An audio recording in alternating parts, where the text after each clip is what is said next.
Shalom. Today I would like to talk about Esther and the Feast of Purim. And we find that in the book of Esther, of course.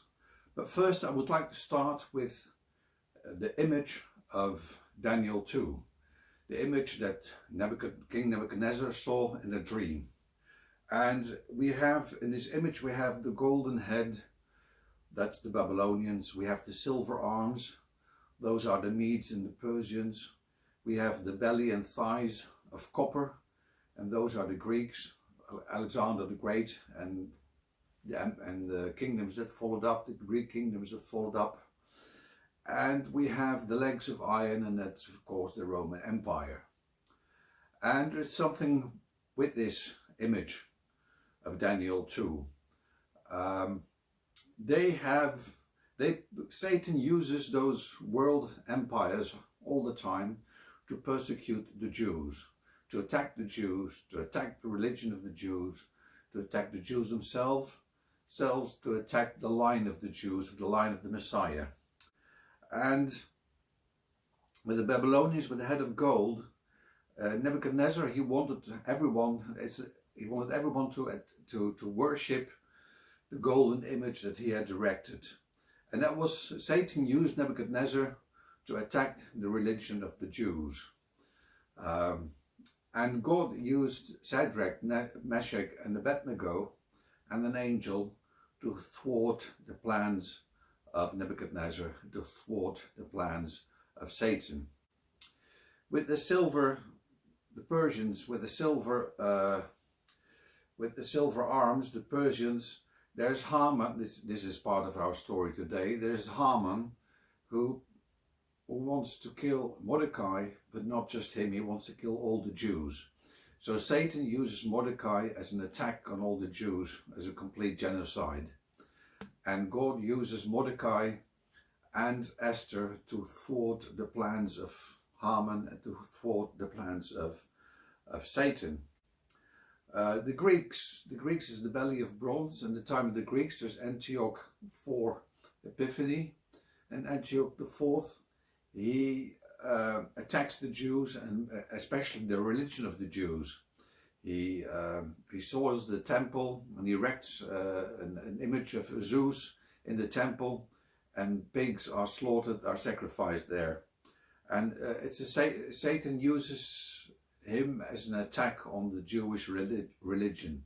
And of course Christ, the Messiah, had to come to his temple and had to be reared in a God-fearing environment, and that wouldn't have been possible if the plans of Antioch IV had not been thwarted.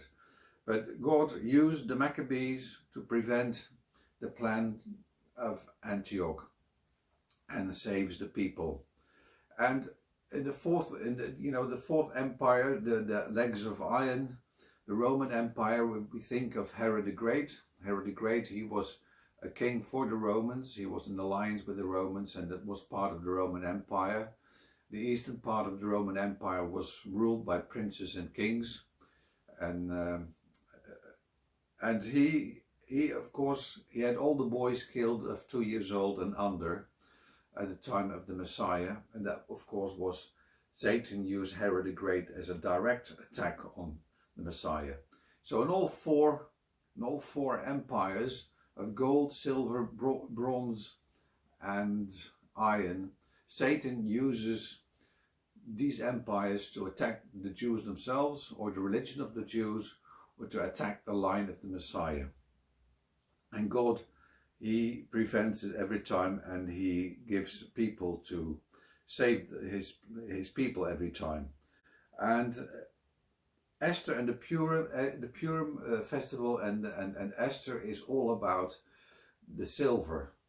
They had a good, actually they were quite well off under the Persians until Haman rose to power. And with Haman, Mordecai did not want to bow before Haman because he was an Amalekite.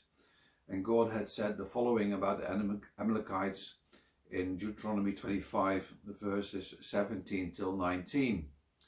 Remember what Amalek did to you on the way as you came out of Egypt, how he attacked you on the way when you were faint and weary, and cut off at your rear all who lagged behind you, and he did not fear God.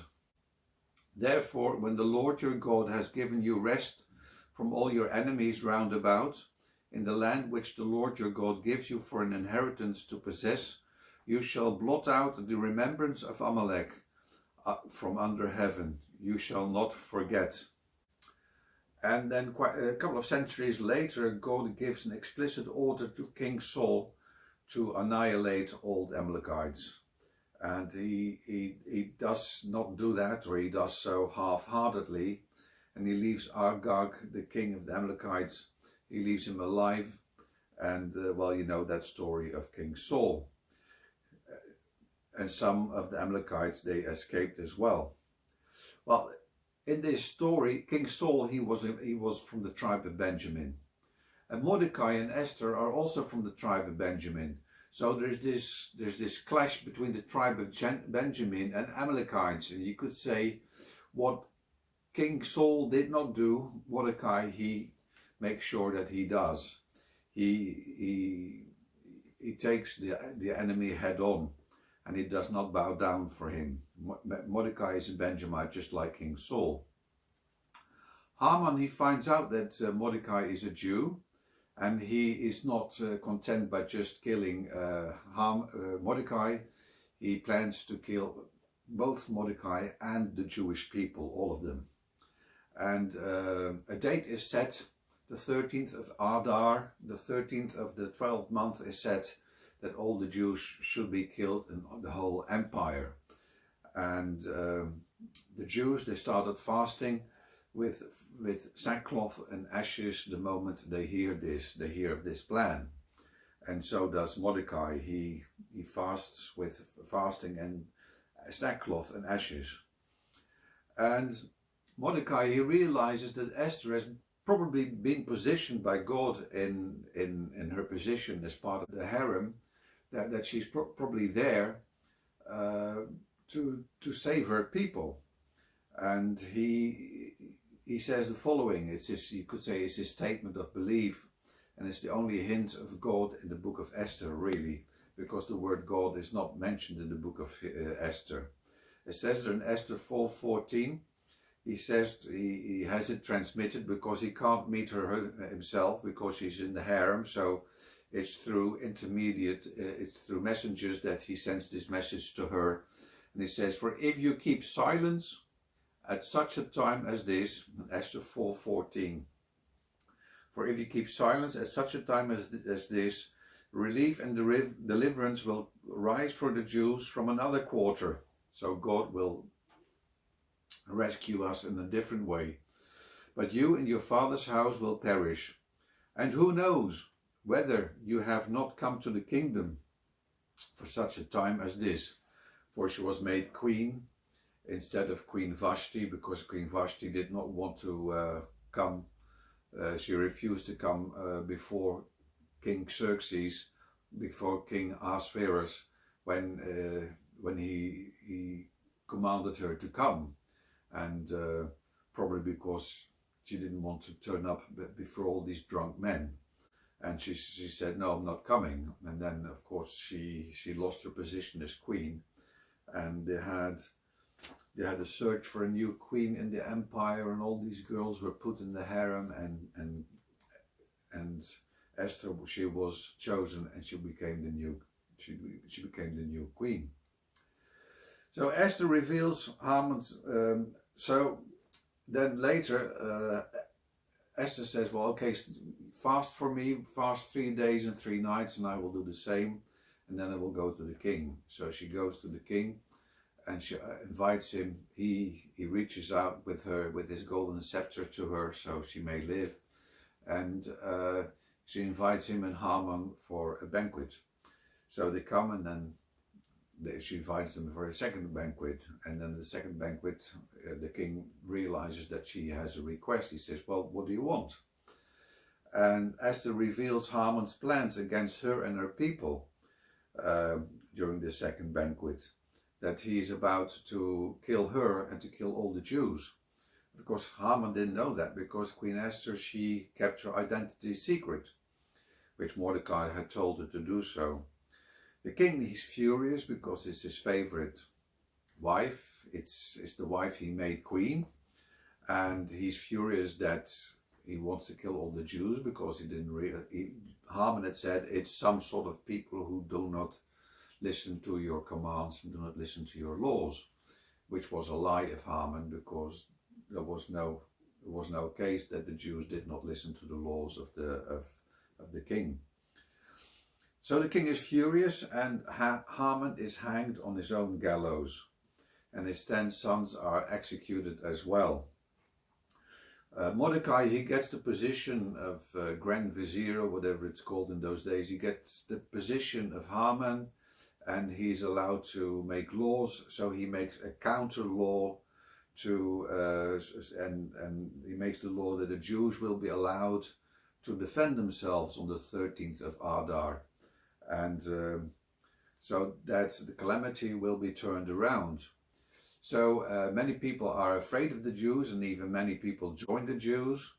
They become converts, they join Jewry. And so on the 13th of Adar, the Jews, they defend themselves very well. And they have a feast on the 14th of Adar, the 14th, the following day. And then the king says to Esther, well, are you satisfied? Is there anything else you want? And Queen Esther says, well, let us defend ourselves again on this day, on the 14th. And so she gets that privilege. So in Susan, in Susan, in the capital, they fight another day, the 14th, against their enemies. And they have a feast, a party on the 15th of Adar. And that's why Purim is always on the 14th and the 15th of Adar, of the last month. If there is a 13th month, then it's on the 14th and the 15th on the 13th month. It's always 1 month before Passover. Passover and leavened bread is 14th and 15th of Nisan, and Purim is always 14th and 15th, 1 month earlier. So because they do this, the Jews, the worldwide, they celebrate Purim on the 14th. And in Jerusalem they celebrate it on the 15th. So those 2 days are still celebrated because Esther and Mordecai, they made laws that these days had to be celebrated forever. God changed mourning into joy, and at times God changes joy into mourning, for instance for national or personal punishment, but also at times God changes mourning into joy. And we have a psalm about that, Psalm 126. And you see there these opposites all the time. A song of ascents, when the Lord restored the fortunes of Zion. So they were captives. We were like those who dream. Then our mouth was filled with laughter, and our tongue with shouts of joy. Then they said among the nations, the Lord has done great things for them. The Lord has done great things for us. We are glad. So after the captivity comes the laughter and the shouts of joy. And then we get the central verse of this psalm, verse 4. Restore our fortunes, O Lord, like the watercourses in the Negev, like the streams in the Negev. The Negev, that's the south desert, the southern desert, like the streams in the desert. Because in the desert, when it starts raining, and there is not much topsoil there in the desert, and so the rain makes a sort of, with all the dust in the desert, it becomes like a layer of cement, and so the water really flows down to the lowest point very rapidly. So you can be in the desert, and then further on in the mountains it has rained, there has been a downpour, and that water sort of collects very rapidly and comes down as a flash flood.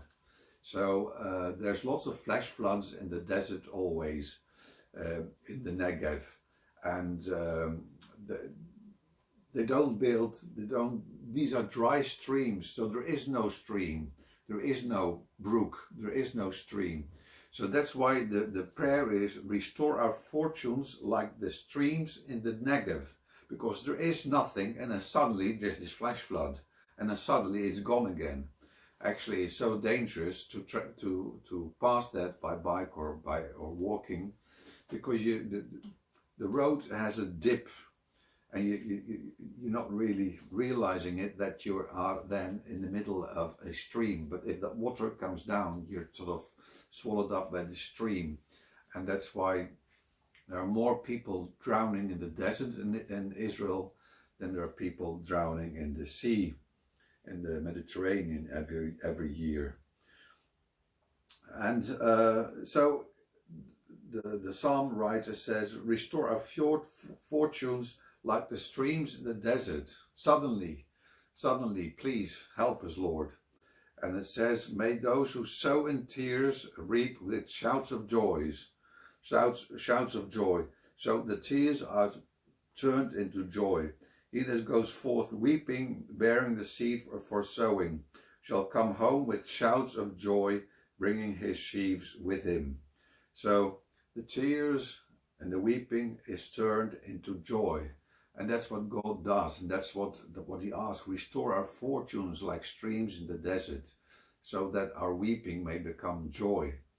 And another psalm, Psalm 30, which is a Hanukkah psalm, because it says a song at the dedication of the temple, a song at the Chanukah of the temple. And we find this all the time, these opposites in this psalm. In help is turned into healing, into healed, verse 2.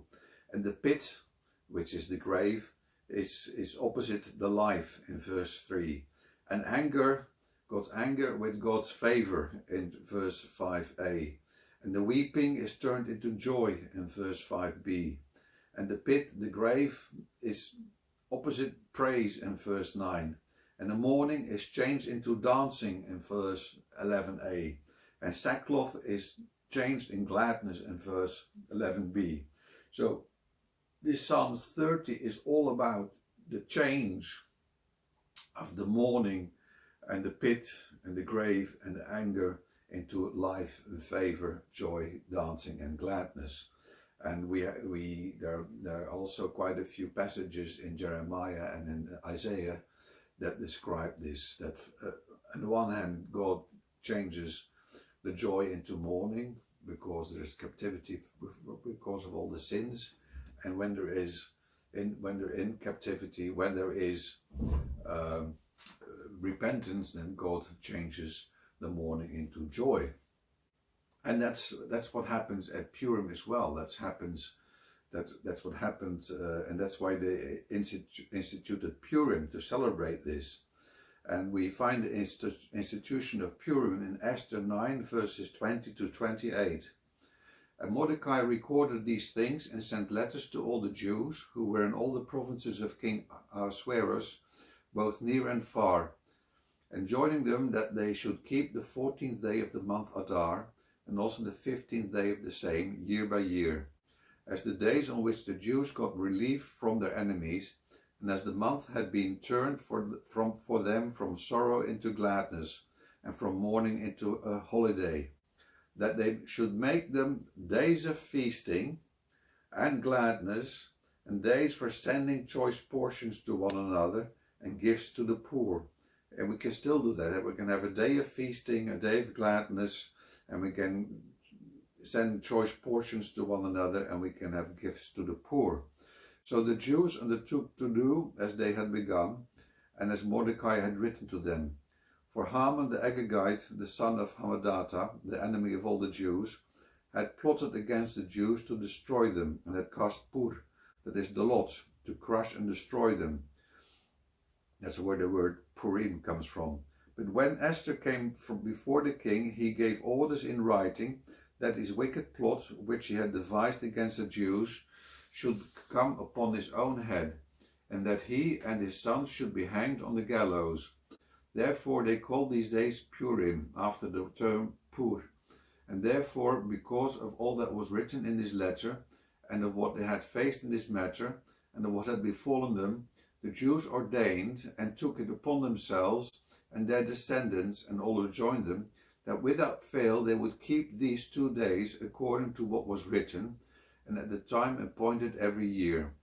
that these days should be remembered and kept throughout every generation, in every family, province and city, and that these days of Purim should never fall into disuse among the Jews, nor should the commemoration of these days cease among their descendants. And it says, throughout every generation, so that means also the generation of Joseph, in every family, so there's also in the family of Mary, in every province, so there's also in the province of Galilee, and in every city, so there's also in Nazareth, and among the descendants, so there's also by Jesus. So it's very likely that Joseph and Mary and Jesus kept Purim as well. Why celebrate Purim? Well, Jesus must have celebrated it.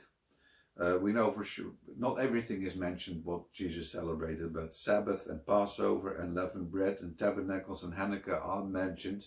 So it's most likely that he also celebrated Atonement, Pentecost and Purim, even if they're not mentioned. To follow in the footsteps of Jesus, it's a biblical feast, okay, it's not one of the feasts of the eternal of Leviticus 23, but that couldn't be because the events hadn't happened yet, but it's a biblical feast. To be happy with the Jews over their salvation, and to celebrate, and most of all, to celebrate that Satan's attack on the line of the Messiah failed. His plan was foiled. It failed. His attack failed. He tried to kill.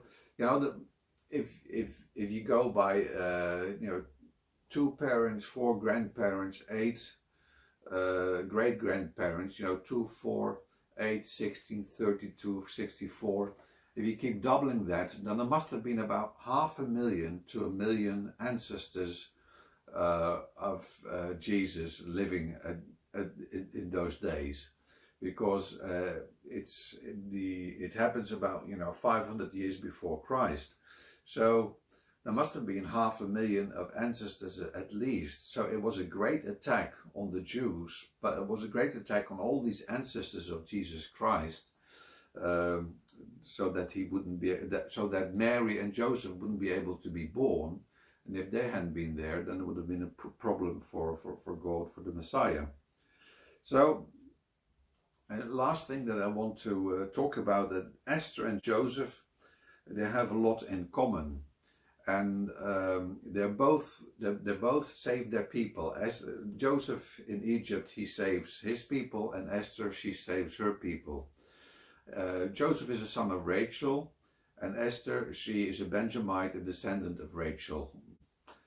Joseph's mother is dead, he's half-orphaned, and Esther, as their parents are dead, she's an orphan. Joseph, he was sold when he was young, 17, and Esther was a young virgin. Joseph, he became a slave, and Esther, she was a concubine, and it's a kind of slavery. Joseph, he was cut off from relatives, from Jacob and his brothers, and Esther, she's cut off from family, from Mordecai. Joseph was handsome, and Esther was a beautiful girl. Joseph found favor with Potiphar, and Esther found favor with Hegal. Joseph's time it was a conspiracy against Pharaoh, and at Esther's time it was a conspiracy against the king. Joseph's time the baker was hanged, and at Esther's time the 2 culprits are impaled. Joseph, he became the second in Egypt, and Esther, she became queen. In Joseph's time, Egypt was the biggest kingdom at the time, and in Esther's time, Persia was the biggest empire at the time. Joseph, he lived like an Egyptian. He had hidden identity. Esther, she hid her being a Jewess. She hid being a Jew, like Mordecai had told her. Joseph, he was sent ahead by God, and Esther was clearly positioned by God in that, so that she could save her people. Joseph reveals his identity at a banquet, and Esther does the same. She reveals her identity at a banquet. Joseph, he saved the 70 of Jacob, of Israel, and Esther, she saved her people of Judah. Joseph was reunited with his father Jacob, and she was reunited with her foster father Mordecai. Joseph's people ended up abroad, and most of Esther's people lived abroad at the time that it happened. God remained loyal to his covenant at the time of Joseph. God remained loyal to his covenant at the time of Esther. There are no special sins known of Joseph, and there are no special sins known of Esther. Joseph is a type of Yeshua, and Esther is also a type of Yeshua. There are many reasons. There are some reasons why we could celebrate Purim. I like to celebrate it. We like to celebrate it, and I've done so for many years, because Satan's attack on the Messiah failed, on the people of the Messiah failed, and I'm happy with the Jews that they survived. And so I wish you all Chag Sameach, Happy Purim, and Shabbat Shalom.